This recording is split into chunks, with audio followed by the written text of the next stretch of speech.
আলাইকুম ওয়া রাহমাতুল্লাহি ওয়া বারাকাতুহু। আপনারা সবাই কেমন আছেন? আশা করি আপনারা সবাই ভালো আছেন। আমিও আপনাদের দোয়ায় অনেক ভালো আছি। আজকে আমরা সূরা ইয়াসিনের 18 আয়াত থেকে 25 আয়াত তিলাওয়াত করব। বাংলা অনুবাদ করবেন আমার আব্বু। আপনারা সবাই সুযোগ পেলে শেয়ার করে দিবেন। أعوذ بالله من الشيطان الرجيم. بسم الله الرحمن الرحيم.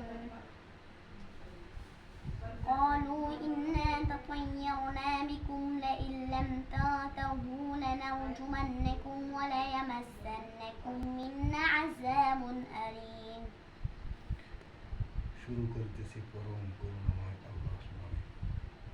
তারা বলল, তোমরা তো তোমাদেরকে অমঙ্গলের কারণ মনে করো।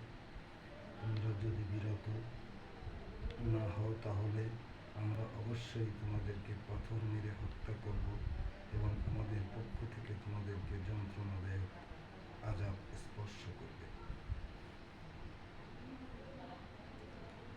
قالوا طائركم معكم أئن ذكرتم بل أنتم قوم مسرفون. তারা বলল, তোমাদের অমঙ্গলের কারণ তোমাদেরই সাথে, তোমাদেরকে উপদেশ দেওয়া হয়েছে বলেই কি এরূপ বলছ? বরং তোমরা সীমালঙ্ঘনকারী কম। وجاء من أقصى المدينة رجل يسعى قال يا قوم اتبعوا المرسلون اتبعوا من لا يسألكم أجرا وهم مهتدون. আর শহরের দূর প্রান্ত থেকে এক ব্যক্তি দৌড়ে এসে বলল, হে আমার কওম, তোমরা রাসূলদের অনুসরণ করো। اتبعوا من لا يسألكم أجرا وهم مهتدون. তোমরা তাদের অনুসরণ করো যারা তোমাদের কাছ থেকে প্রতিদান চায় না আর তারা সৎ পথ প্রাপ্ত।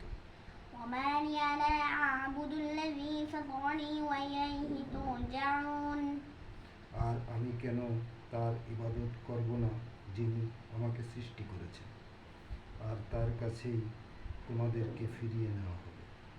وأتخذ من دونه آلهة إن يردني الرحمن بضر لا تغني عني شفاعتهم شيئا ولا ينقذون. আমি কি তার পরিবর্তে অন্য ইলাহ গ্রহণ করব? যদি পরম করুণাময় আমার কোনো ক্ষতি করার ইচ্ছা করেন তাহলে তাদের সুপারিশ আমার কোনো কাজে আসবে না, বরং তারা আমাকে উদ্ধারও করতে পারবে না। إني إذا لفي ضلال مبين. এরূপ করলে নিশ্চয়ই আমি স্পষ্ট বিভ্রান্তিতে পতিত হব। إني آمنت بربكم فاسمعون. নিশ্চয়ই আমি তোমাদের রবের প্রতি ঈমান এনেছি, অতএব তোমরা আমার কথা শোনো। আসসালামু আলাইকুম। আজকে এই পর্যন্ত। আল্লাহ হাফেজ।